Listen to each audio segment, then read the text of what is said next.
দর্শক, বাজার পরিস্থিতি আরো খবর জানাতে রংপুর থেকে এই মুহূর্তে আমাদের সাথে সরাসরি যোগ দিচ্ছে সহকর্মী বাদশাহ ওসমানী। বাদশাহ, রংপুরের নিত্যপণ্যের দাম বর্তমানে কেমন দেখছেন আমাদেরকে জানান।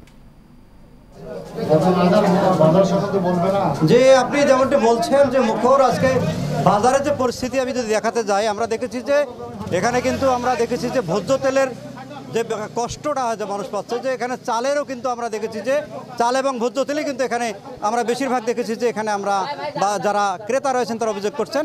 আপনি এখানে আছেন যে দেখতে পাচ্ছেন যে আমরা কিন্তু এখানে দেখেছি যে সিটি বাজারে কিন্তু আমরা বেশ করে রংপুরের সব ধরনের পণ্য এখানে পাওয়া যায়। বিশেষ করে রমজান মাসে আপনারা দেখতে পাচ্ছেন এখানে খেজুর রয়েছে, এখানে 150 টাকা থেকে শুরু করে 1300 টাকা পর্যন্ত এখানে কেজি দরে বিক্রি হচ্ছে। তাছাড়াও এখানে বিশেষ করে যারা বলছেন যে এই ভোজ্য থেকে শুরু করে আমরা দেখেছি এখানে চাল, আটা, চিনি এবার কিন্তু গতবার হচ্ছে, এবার কিন্তু বাজার মূল্য অনেক ভালো।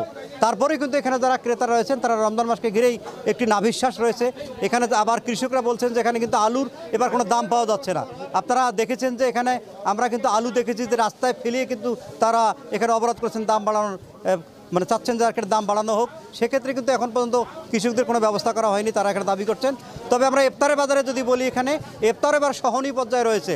বিশেষ করে যে তেলে ভাজা জিনিস রয়েছে, তেলের দাম বাড়ার কারণে কিন্তু এখানে যেমন পেঁয়াজি যেমন রয়েছে, বেগুনি রয়েছে, এই জিনিসগুলোর দাম কিন্তু এখানে বেড়েছে। বিশেষ করে এখানে আমরা বাজারে ঘুরে যারা দেখেছি বারবার যারা বলছেন যে সয়াবিন তেল তারা কিনছেন এখনও খোলা বাজারে 180 টাকা কেজি ধরে। এবং যারা এখানে বিক্রেতা রয়েছেন, বিশেষ করে যারা এজেন্ট আড়তদার রয়েছেন, তারা কিন্তু অভিযোগ করে বলছেন যে এখানে সরবরাহ কমের কারণে কিন্তু আমরা ঠিকমতো এখানে ভোজ্য তেল সরবরাহ করতে পারছি না। সব মিলিয়ে কিন্তু আমরা এই সিটি বাজার থেকে শুরু করে রংপুরের যে বড় বড় বাজারগুলো রয়েছে, সেখানে যারা এখানে বড় বড় এখানে এজেন্ট রয়েছেন, যারা এখানে বিশেষ করে ভোক্তা অধিকারও যদি এজেন্টদের জিজ্ঞেস করছেন, তারা বলছেন যে আমাদের সরবরাহ কম। সেক্ষেত্রে আমরা সয়াবিন তেল থেকে শুরু করে এখন ঠিকমতো পাম অয়েলও সরবরাহ করতে পারছি না। তারপরে খোলা বাজারে 180 টাকা কেজি ধরে অনেকে কিনছেন আমরা যারা দেখেছি। সব মিলিয়ে কিন্তু আমরা যারা দেখেছি, আমরা বারবার যারা বলি যে এখানে যদিও শুনতেছি চাল আমদানি করা হচ্ছে, কিন্তু দেশীয় যে চাল উৎপাদন হয় সে চালও ঠিকমতো কিন্তু যদি এখানে সরবরাহ করতে মিল মালিকরা, সেক্ষেত্রে যারা ব্যবসায়ী রয়েছেন তারা যে বলছেন বাজারের দাম কিছুটা হলেও কমতো। এখানে আমরা দেখেছি যে সর্বোচ্চ যে মোটা চালটি রয়েছে এখানে 65 থেকে শুরু করে চিকন চালটি বিক্রি হচ্ছে 90 টাকা কেজি ধরে এখানে। তারপরেও কিন্তু আমরা যারা দেখেছি যে এখানে সব মিলে কিন্তু এই বাজারের পরিস্থিতি, এখানে বর্তমান যে রোজাদাররা রয়েছেন তারা বারবার অভিযোগ করছেন যে যদি এখানে সরবরাহ করা হয় ঠিকমতো, তেল পাময়েলগুলো ঠিকমতো সরবরাহ করা হয়, সেক্ষেত্রে কোনো ধরনের হয়তোবা এই রোজাদাররা বাকি যে রমজানগুলো রয়েছে সেখানে কষ্ট পাবে না।